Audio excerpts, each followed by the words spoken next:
Assalamualaikum, salam sahur, salam qiyamul lail, Zainah Buyung, Zainun Abdul Rahman, Nur Alis, Ina Salina, barulah ternampak-nampak muka. Jamilah Mila, Siti Ruhaya Happy, Syasha Abenua, Nur Alis, Adawiyah Kasim, dah sahur di Korea. Yasmin Yaakob, Munirah Draman, Siti Mariam Haji, Zakaria Rudia Syarif, Susha Hafiz, Subhanallah, Subhanallah, Noria Hasan, Rosa Gunting, Zaidatul Nahar, Abdul Kadir, Mazni Ahmad, Hanisa Syafi'i, Hamidah Zain, Bazid Aziz, Alhamdulillah, Umi Ayu, Zulina Wanci, Kaizatul Azni, Zainab Ahmad, Nur Azizan, Baharudin, Wurianti Wu, Siti Mariam, Haji Zakaria, Shima Ros, Afnan Ahsan, Maria Maun, Yusliza Salam, Dayana, Khairul Shifa. Alhamdulillah. 4:30 pagi tak boleh sebut nama banyak-banyak sebab kita hanya setengah jam. Okey, jadi alhamdulillah Kak Mas Liza Bagiran dah muncul, Miziani, Hanida Mansur, Siti Arpah, Muhammad Sabita. Kita mulakan insya-Allah dengan Ummul Kitab. Semoga kita membaca Fatihah di keheningan pagi. Di keheningan pagi ni kita baca Fatihah. InsyaAllah kita susuli dengan sedikit doa. Moga-moga Allah ampunkan dosa-dosa kita. Moga-moga Allah kabulkan doa-doa kita.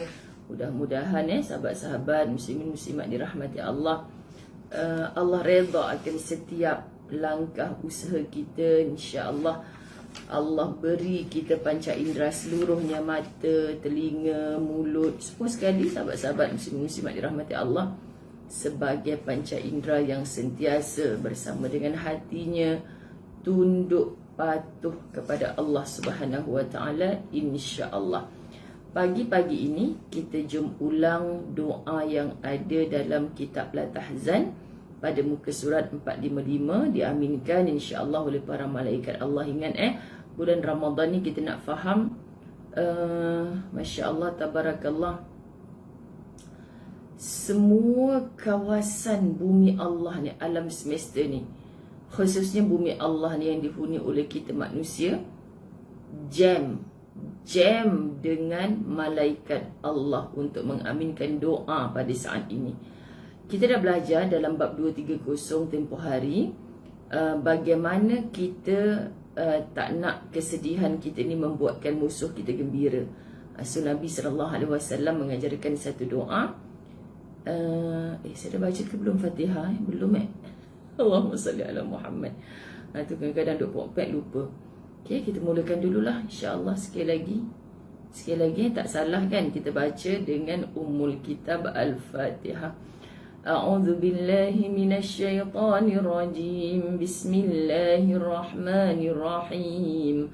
Alhamdulillahi rabbil alamin, arrahmanir rahim, maliki yaumiddin, iyyaka na'budu wa iyyaka nasta'in, ihdinas siratal mustaqim, siratal ladzina an'amta 'alaihim, siratal ladzina an'amta 'alaihim ghairil maghdubi 'alaihim waladdallin. Bismillahirrahmanirrahim. Alhamdulillahi rabbil alamin, wassalatu wassalamu ala asyrafil anbiya'i wal mursalin wa ala alihi wa ashabihi ajma'in. Rabbi shrah li sadri wa yassir li amri wahlul 'uqdatam min lisani yafqahu qawli. Rabbi yassir wa la tu'assir ya karim. Rabbi zidni ilma warzuqni fahma. Kita susuli dengan doa. Allahumma salli ala sayyidina Muhammad. Allahumma la tushmit bi aduwan wala hasidan. Ya Allah, janganlah engkau membuat musuh dan orang yang dengki kepadaku senang dengan kesusahanku.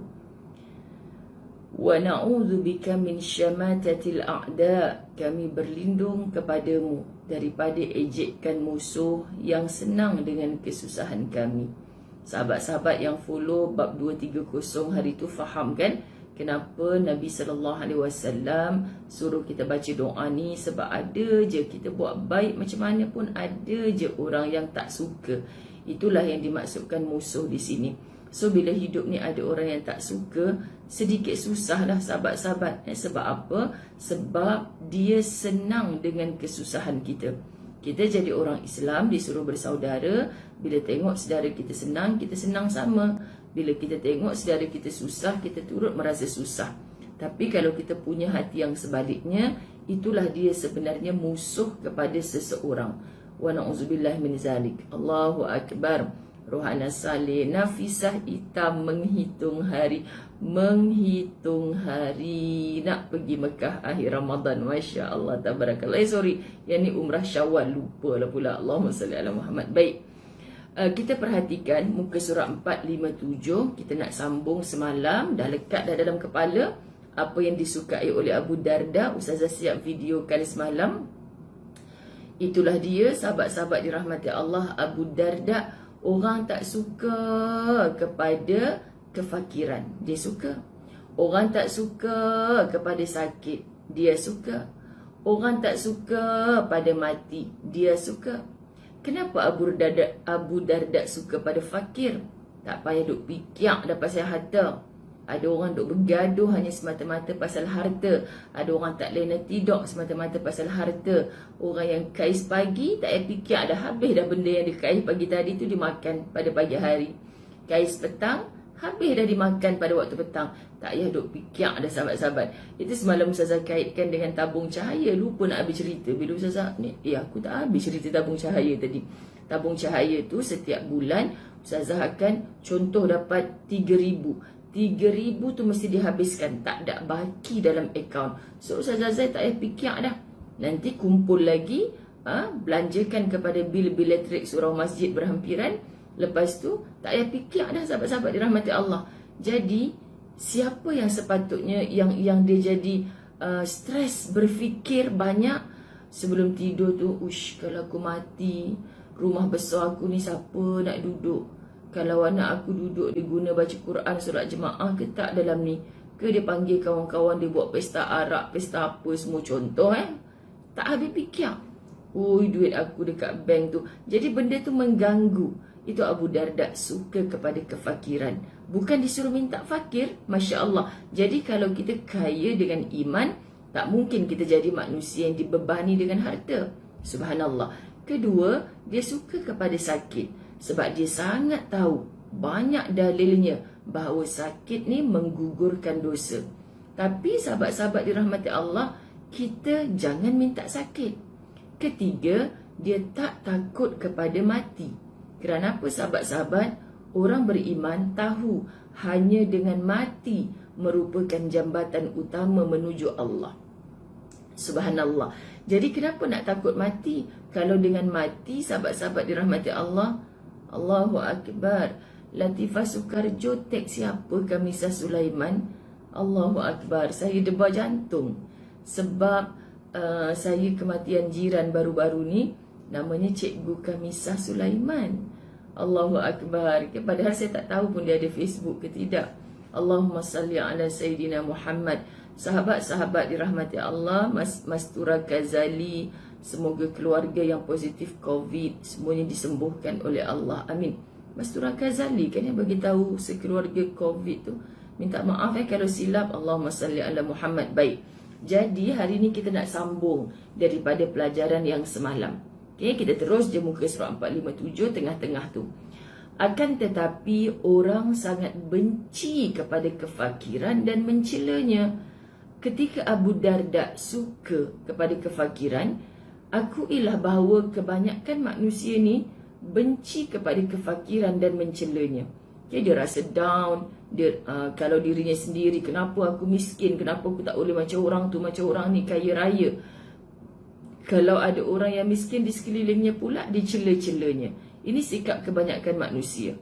Bahkan mereka mengatakan bahawa anjing pun membenci orang fakir seraya mengatakan, ini betul-betul penghinaan dahsyat sahabat-sahabat. Bila orang kaitkan dengan anjing ni satu penghinaan yang sangat dahsyat. Jika suatu hari anjing-anjing itu bersua dengan seorang yang fakir lagi papa, pastilah dia akan menyalakinya seraya memperlihatkan taring-taringnya. Ini satu syair. Istilah mengatakan tak ada orang suka kepada kefakiran. Bila jadi orang fakir ni orang hina-hina, anjing pun menyalak-nyalak kepada dia. Ini istilah. Ni permainan dunia. Sebab dunia ini memang menipu, sahabat-sahabat.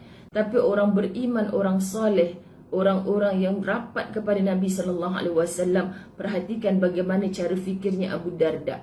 Dia tak pernah heran dengan kemiskinan. Bahkan terkadang kemiskinan itu menyebabkan hatinya girang. Kerana apa? Kerana hati yang begitu sentiasa berpaut kepada Allah. Allahu Akbar. Adapun dengan penyakit, salah seorang daripada mereka ada yang menyambut dengan gembira kedatangannya. Manusia ni pelik, kan sahabat-sahabat? Ada bersikap seperti Abu Darda, hanya segelintir.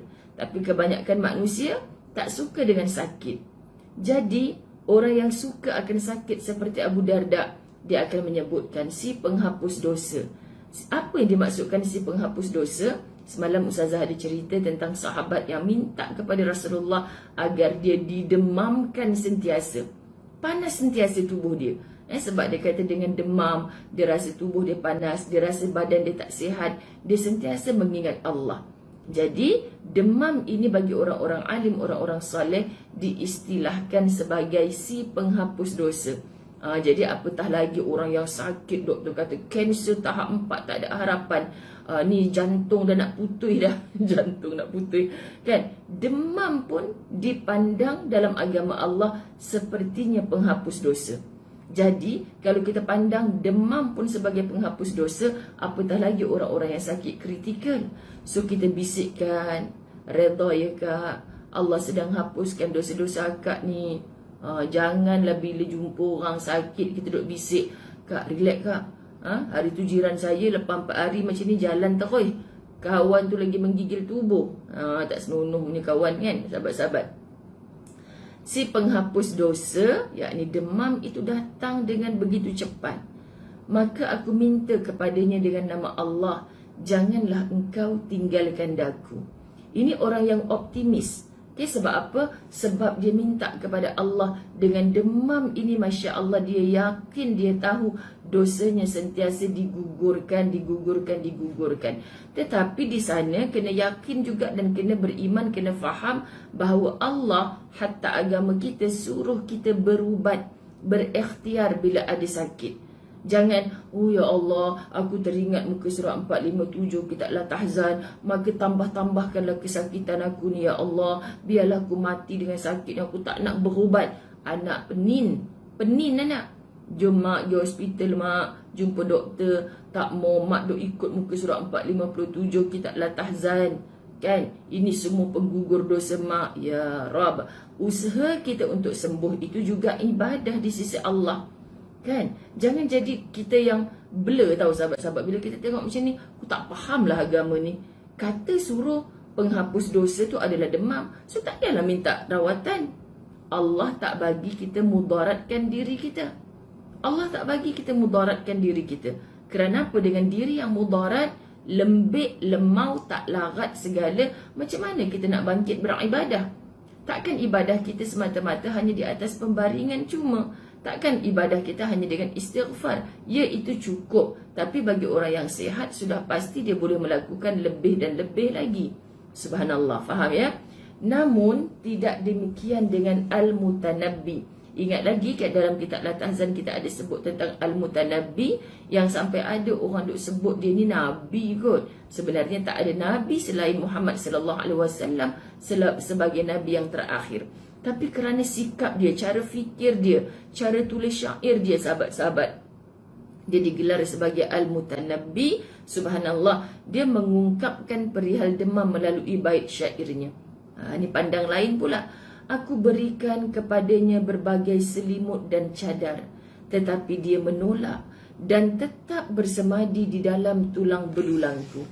Makna sahabat-sahabat dirahmati Allah, nak ceritakan dia nak merawat. Hak tadi tu dia rasa macam demam tu penghapus dosa. Tak apalah aku tak sembuh pun. Kemudian caranya Al-Mutanabbi, dia berikhtiar, dia berusaha supaya demam tu cepat pergi. Subhanallah kan. Jadi kita nak jadi yang mana? Ustazah penin lah nak ikut yang mana? Subhanallah sahabat-sahabat, kita nak jadi manusia hebat, kedua-duanya kita kena faham. Sakit bukan disuruh dikeluh kesahkan, merungut-rungut, kenapa aku seorang, kenapa dah berubat macam-macam tak sembuh-sembuh. Optimis, dengan sakit ini Allah gugurkan dosa.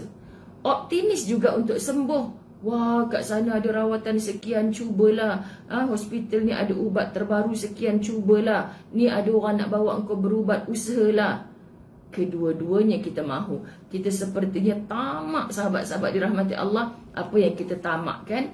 Kita nak bangkit sebagai manusia yang tujuan Allah ciptakan kita sentiasa mampu untuk beribadah. Beribadah kepada Allah Subhanahu Wa Taala. Subhanallah sahabat-sahabat dirahmati Allah. Sedapnya nama Hana Mumtazah. Masya Allah, Cik Siti Atikah tu Kimin. Cik Siti Atikah raya kat Melbourne ke nanti? Tak balik-balik Malaysia ni rasanya kan. Masya Allah. Kirim salam semua anak-anak ya. Cik Siti Atikah sedang berada di Melbourne. Okey, Jamilah Mila, subhanallah, kena optimis. Betul. Shina Hassan, jangan berkeluh kesah bila diuji sakit. Terbaik. Wan Yahya Alijah Hassan, Munirah Draman, ya, paling penting hidup sebagai orang yang mengaku beriman, tidak ada keluh kesah. Sunyikan lidah kita daripada keluh kesah.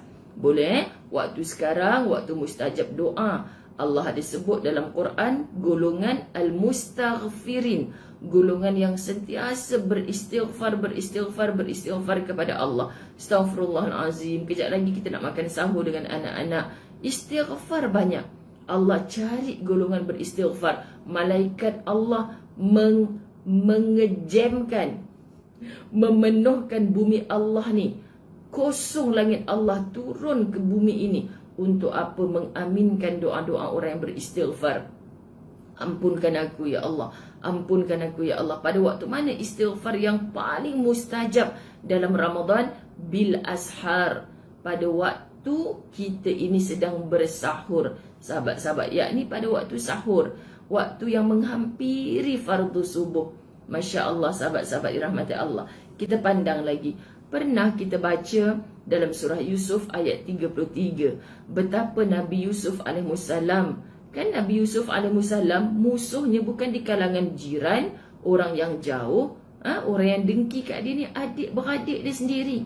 So biasa dalam hidup sahabat-sahabat, kalau kita kata ustazah sampai hati, Kak Long saya tu yang dulu baik dengan saya, sekarang dia memusuhi saya.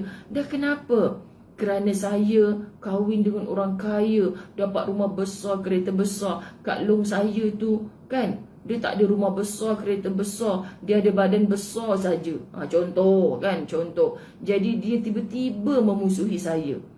Kamu sebagai adik, walaupun kamu tak ada salah, tak salahnya kamu terus-terusan bertegur sapa dengan Kak Long. Sahabat-sahabat dirahmati Allah, cuba tengok, Kak Long kamu tak pernah campak kamu dalam telaga buta. Nabi Yusuf sampai dicampak oleh adik-beradiknya dalam telaga buta, dipisahkan dengan orang tuanya, kemudian dipenjarakan. Sahabat-sahabat, kita tak pernah orang musuh kita sampai letak kita dalam penjara. Subhanallah. Nabi Yusuf juga pernah mengatakan, as-sijnu ahabbu ilayya mimma yad'unani ilaih. Penjara lebih aku sukai daripada memenuhi ajakan mereka kepadaku. Subhanallah. Kan sebab itu kalau kita pegang ayat Nabi Yusuf alaihissalam, inilah yang dikatakan dunia ni ibarat apa? Dunia ni sahabat-sahabat ibarat syurga bagi orang kafir, orang yang tidak beriman kepada Allah. Tapi dunia ini ibarat, subhanallah, penjara bagi orang beriman. Kenapa ustazah dunia ibarat penjara bagi orang beriman? Kat penjara orang boleh buat apa? Nak keluar tak boleh, nak pergi sana tak boleh, nak main handphone tak boleh kat penjara. Subhanallah. Begitulah orang beriman merasakan, ustazah saya nak buka tudung lah ustazah, nak up to date sikit fashion. nak blond-blond rambut sebagainya, nak ketat-ketat sikit pakaian. Kenapa tak boleh ustazah? Tu tak boleh, ni tak boleh jadi orang Islam. Orang beriman ibarat duduk atas dunia seperti duduk dalam penjara. Banyak yang boleh, banyak yang tak boleh. Tapi sahabat, walaupun penjara tu sempit, kita rasa tersekat nak ke mana-mana, percayalah bila kita berlapang dada, kita faham, ya dunia ni tempat berpenat. Dunia ni tempat untuk kita taat. Bila kita berlapang dada sebagai orang beriman, kita tak rasa pun kita dipenjarakan atas dunia. Sebab tu kena faham. Okay, sahabat-sahabat dirahmati Allah. Jadi kalau kita faham apa yang Quran cerita, apa yang hadis cerita, subhanallah, sekejap Allahumma salli ala Sayyidina Muhammad. Sekejap ya. Malam-malam pun terima WhatsApp penting sahabat-sahabat. Allahumma salli ala Muhammad. Kita sambung lagi. Sedangkan Ali bin Al-Jaham juga mengatakan dengan nada yang sama. Mereka mengatakan, kamu di penjara? Aku jawab, aku tidak peduli dengan penjara. Orang terkejut kan kalau kena penjara. Kamu di penjara? Aku tidak peduli dengan apa yang namanya penjara. Subhanallah sahabat-sahabat dirahmati Allah. Kerana mana ada pedang yang tidak dimasukkan ke dalam sarungnya? Kerana mana ada pedang yang tidak dimasukkan ke dalam sarungnya? Subhanallah. Orang dulu bila berbicara Allahu Akbar, aku jawab, aku tidak peduli dengan penjara. Kerana mana ada pedang yang tidak dimasukkan ke dalam syarungnya. Syarung. Allahumma salli ala Sayyidina Muhammad.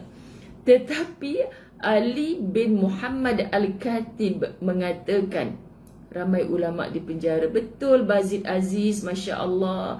Kita kalau kisah dalam La Tahzan ni, kalau anda follow sahabat-sahabat daripada awal, berapa banyak kisah para ulama yang di penjara, diikat tangannya, diheret ke penjara, masih cerlang matanya, cerah memandang orang, tak ada kerisauan, bahkan di lisannya, di bibirnya tersenyum, masih mampu mempamerkan senyum. Kerana apa sahabat? Dia tak kisah dengan yang namanya penjara. Sebab dalam penjara itulah dia berkhalwah, dalam penjara itulah dia beruzlah. Ustazah pengikut tegar, Buya Hamka punya kisah sahabat-sahabat, Masya Allah, tabarakallah. Ketika sedang berada dalam ketenangan, kelapangan, tiba-tiba dimasukkan dalam penjara tanpa apa-apa salah silap. Tapi perhatikan, siapa yang menyebabkan Buya Hamka di penjara? Pemimpin nombor 1 pada saat itu. Ketika Buya Hamka berada dalam penjara selama 2 tahun 8 bulan, siap karangan tafsir Al-Azhar 30 juzuk. Ketika dia tidak dipenjarakan, berada di luar penjara, bertahun-tahun hanya siap 2 juzuk.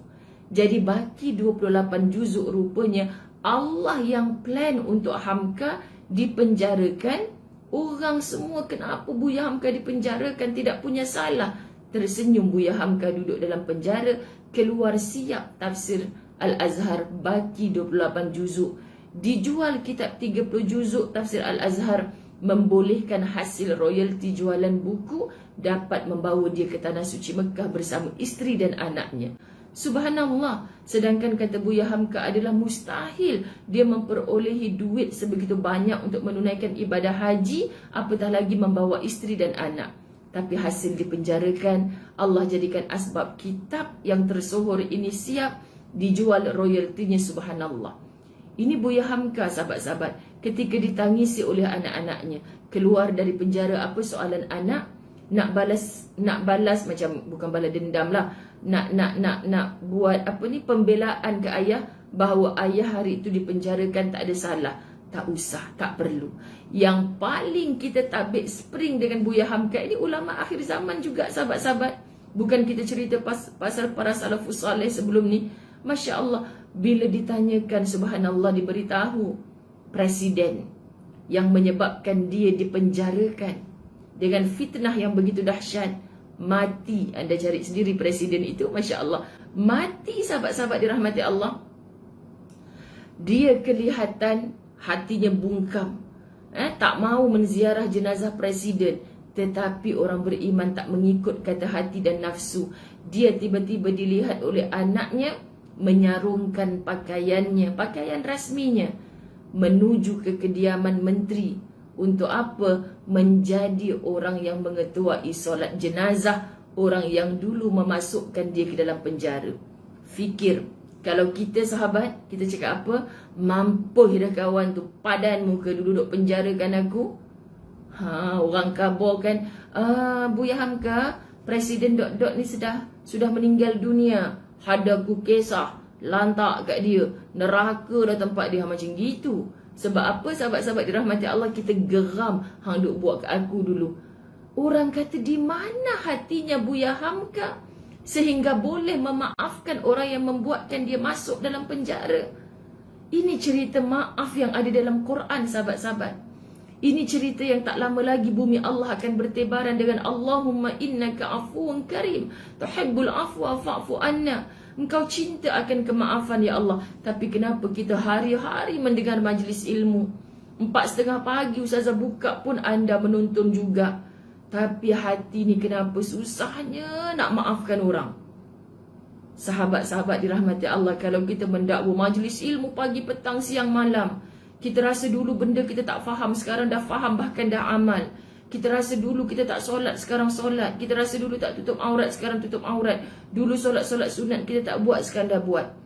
Tapi sahabat, hati kita masih keras, tak mudah untuk memaafkan orang.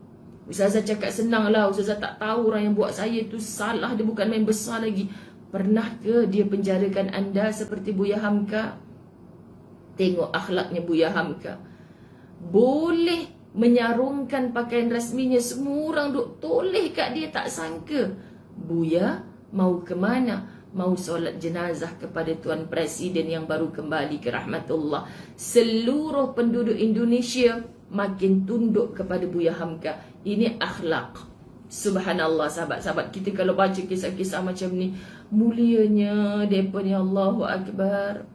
Mulianya sungguh sahabat-sahabat dirahmati Allah. Allahumma salli ala Sayyidina Muhammad. Kita kan subhanallah, tanya pada diri kita, kat mana tempat kita sahabat? Sebab tu syair seperti ini dituliskan, aku tidak peduli dengan penjara, kerana mana ada pedang yang tidak dimasukkan ke dalam sarungnya. Biasa saja. Kan Ustaz Azwan nak pergi Kemboja, nak sembelih lembu kan, tim dia dah siap dalam grup dia tu. Ustazah tengok sahabat-sahabat dirahmati Allah dah pakat duk accent dengan aku nak pi ni dengan ada pisau baru ni. Tengok sarung dia pun dah berapa ni kalau beli kan, subhanallah. Sebab depa cara penjagaan pisau ni mesti masukkan dekat dalam sarung dia. Allahu Akbar. InsyaAllah Cik Siti Atikah Tukimin ni dia berusaha untuk terus membuat kebaikan dan jangan dengki hati. Betul Rosa Gunting. Siti Andasa Haji Isnon, Masya Allah, antara nama-nama yang pertama kali Ustazah sebut. Rohana Ismail, Syahadah Saleha, macam mana tu? Masya Allah, Ustazah habiskan syair ni sekejap. Tetapi Ali bin Muhammad Al-Khatib mengatakan, mereka mengatakan, kamu di penjara? Aku jawab, sungguh bencana yang menyengsarakan untuk menjauhkan dari percaturan zaman. Orang nampak macam penjara, tapi sebenarnya sahabat-sahabat dirahmati Allah, itulah yang kita pandang dalam Just Stay at Home tempoh hari, macam sebenarnya kita sedang beruzlah. Kita dipilih oleh Allah untuk berkhalwah, berlazat-lazat, bersedap-sedap dalam munajat, dalam tunduk sujud kepatuhan kita kepada Allah. Allahu Akbar, Allahu Akbar, Allahu Akbar. 4:30 pagi punya kuliah, Ustazah tak boleh panjang sahabat-sahabat. Kita nak bersahur, Ustazah sahur keluar daripada rumah, pergi rumah bapak setiap hari. Masya Allah. Okay, jadi lepas balik pada rumah bapak, sarung telekung terus ke surau. Balik ke rumah dah ada program-program menyusul. Sebenarnya selain daripada sebelum ni Ustazah tidur kat rumah bapak, yang tak boleh buat 4:30 pagi tu, sebab Allah bagi Ustazah rehat. Makanya sahabat-sahabat dirahmati Allah, tidak adalah bangun malam yang sampai 3 pagi, 3:30 pagi nak bangun. So elok je Ustaz Azwan sampai syukur berkat doa semua anda sampai semalam Malam tadi pun Ustazah tueng tiba-tiba dah boleh solat. So hari ni subhanallah memang cantik lah kita bangun 3:30 pagi, paling lewat mandi-mandi, boleh kita bersolat-solat, lepas tu kita sambung. Jadi tak boleh lama. So Ramadan kita ambil setengah jam, cukup untuk 4:30 pagi. Azan kita panggil. Okey, baik. Masya Allah. Dia takut terlajak. Dia lupa lah tu. Selalunya dulu sebelum pergi Kemboja tu kan, memang tahu dah, tapi cantik dah Allah susun, Masya Allah. Ustaz tak ada, Ustazah pun tak puasa kan, sahabat-sahabat dirahmati Allah. Jadi Ustazah share dengan anda ni bukan apa, nak nampakkan bahawa macam mana susunan atur kita sebagai orang perempuan. Bila Allah bagi cuti, ibadah apa kita nak fokus.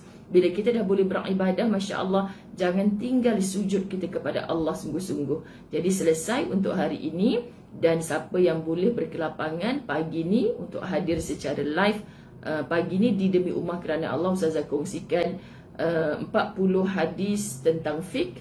Kemudian Ustazah keluar, Ustazah ke Masjid Amru Al-As. Di mana masjid tu Sentul kot.